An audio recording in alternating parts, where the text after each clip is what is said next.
നിങ്ങൾ എല്ലാവരും ഒന്നിച്ചല്ലേ പോയത്? പശുക്കളെയും കാണാനില്ലല്ലോ. ആര് പറഞ്ഞു കാണാനില്ലെന്ന്?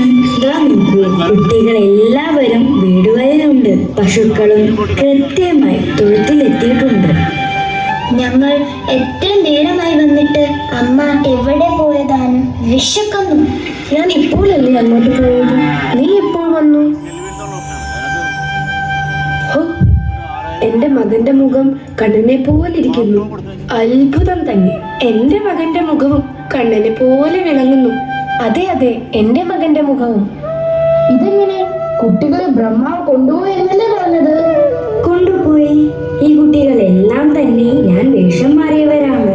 കുട്ടികൾ മാത്രമല്ല, പശുക്കളും ഞാൻ തന്നെ. ബ്രഹ്മാവ് കുറെ കഴിയുമ്പോൾ മടുത്തിട്ട് കുട്ടികളെയും പശുക്കളെയും തിരികെ കൊണ്ടുവരും. അപ്പോൾ ഞാൻ ഈ മായ പിൻവലിക്കും. ജ്യേഷ്ഠ, ധൈര്യമായിരിക്കും. ആർക്കും ഒന്നും മനസ്സിലാവില്ല.